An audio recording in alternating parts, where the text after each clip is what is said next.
Mudah-mudahan ini membuat Anda jadi Garuda tadi. Beneran Garuda itu beneran, dan kita bangsa besar.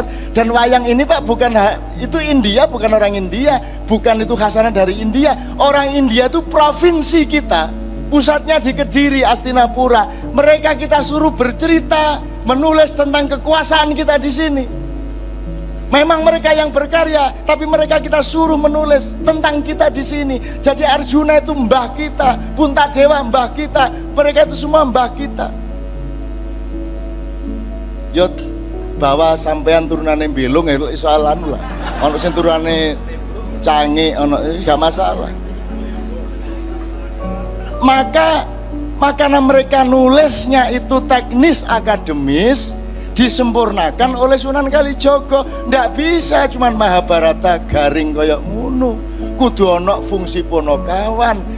Dewa karo Semar iku, wong cilik karo dewa iku kudu sambung. Karena di Mahabharata asli tidak ada yang namanya Panembahan Ismaya, kalau di bumi namanya Semar. Semar itu ya rakyat kecil, ya dewa. Jadi ajaran demokrasi itu gak usah ono demokrasi, zaman biyen kene wis lebih demokrasi daripada yang ada sekarang. Karena nek kon ngomong kan ngene, nek asli ini kan strukturnya gini kalau feudalisme. Brahma sampai Sudra, betul lah. Iki lak lurus ngene. Lah kalau iki lak dirusak karo Sunan Kalijaga dikai Semar. Semar nggone ndek endi? Ya ndek ndukur ndek nisor. Berarti aku kudu sambung kene karo kene. Berarti mubeng. Betul ndak? Menjadi gini, ndak begini lagi tapi begini. Wong iki Panembahan Ismaya, iki Semar. Kudu nyambung ini. Maka hidup menjadi siklikal. Maka wayang adalah ajaran yang luar biasa. Yang Quran tinggal memberi legitimasi. Bukan Quran itu barang, sebelum Quran ndak ada informasi Quran, ya ada. Saiki ki wong-wong iki rada ngawur sih anggite biyen iku Quran itu segala-galanya, memang segala-galanya sebagai pamungkas dari informasi Allah. Tapi gak Nabi Daud nganggo Quran ta? Lah mboten sih. Nabi Isa ya gak.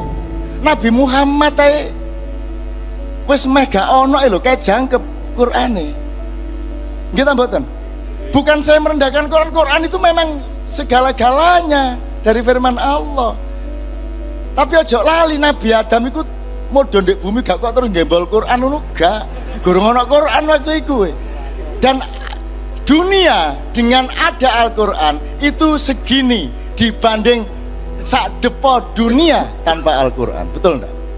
Jadi ayo nganggo Quran dan hadis, tapi jangan lupa sebelum ada Al-Quran mushaf yang dimulai dari Iqra, Alif Lam Mim sampai Qul Huwallahu Ahad, ada Al-Quran yang sudah abadi sejak awal, yaitu Al-Quran fi anfusikum wa fil afaq, yaitu Al-Quran yang berupa anugerah-anugerah Allah di alam semesta dan di dalam dirimu masing-masing. Itu ayat-ayat Allah namanya. Nah, yang ayat-ayat literer dirumuskan itu namanya Al-Quran. Terus kalau megang Al-Quran kudu wudu. Langun wae saiki. Nek Qur'ane sing dicetak iko kudu wudu, tapi nek Qur'ane ndek BlackBerry ta ndek iPhone gak wudu. Ono peraturan ngono iku. Dadi nek Qur'an ndek handphonemu iku gak kudu wudu. Tapi nek Qur'an sing dicetak iku kudu wudu. Iku mulane ta sinau. Qur'an itu nilai. Kalau Qur'an yang ada di masjid itu namanya mushaf. Itu kertas sama tinta, dan mayoritas kertas sama tinta yang menjadi mushaf itu bikinan Cina. Jadi yang kamu hormati itu bukan kertasnya, betul enggak? Bukan tintanya, nek tintanya bikinan Cina kok. Mulane meskipun itu di handphone ya kamu hormati. Nah saya kira handphone gak diapa-apakan, nek Quran disowon ini nang tinti.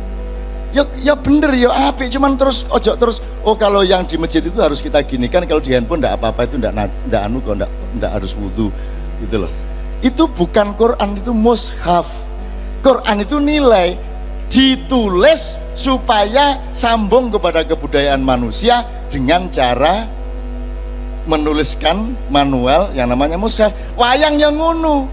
Mahabharata itu nilai struktur ajaran terus diantarkan kepada Anda dengan wayang pipih, wayang golek dan sebagainya. Sekarang diantarkan oleh beliau dengan sistem digital. Podo nilainya, wayangnya ya podo. Nah, saya ingin mengatakan kepada Anda, wayang itu jangan dianggap itu barang asing. Itu lahir dari kakek moyang kita sendiri, dan pelakunya adalah kakek moyang kita sendiri. Parikesit berakhir kekuasaannya karena banjir Nuh, karena Krakatau meletus, menenggelamkan 2/3 bumi, mencairkan kutub selatan. Itu semua dulu di sini. Maka ini negara nggak butuh dunia aslinya. Kene iki nek ana presiden Indonesia wani mengembargo dunia, selesai masalah. Ya toh? Kene wedi diembargo dunia. Loh, embargoan kan sakarepmu kan gak iso. Lha nek kene iki wong Indonesia kok. Boto ae iso mangan kok. Gak ono beras mangan boto ya iso, karek biasakno 2 dina 3 dina. Wis sembarang.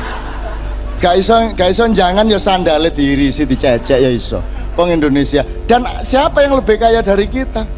Nah, kita bukan akan sombong kepada dunia, tapi juga haram kalau kita berendah diri kepada dunia, seperti presiden kita sekarang ini. Ya. Kita tidak akan sombong, tapi kita adalah raja wali. Kita akan melindungi mereka, bukan kita akan menginjak-injak mereka. Kita akan mangku mereka. Kita akan punya hamengku buono. Memangku dunia. Jadi kalau kita menguasai, caranya memangku. Cara kita menguasai kan mangku toh. Wes arek sir-siran sing wis kena atine mesti dipangku toh. Caranya lah ngono ah. Itu oke. Silakan ibu-ibu, sudah larut malam, silahkan nanti di rumah cari pangkuan masing-masing.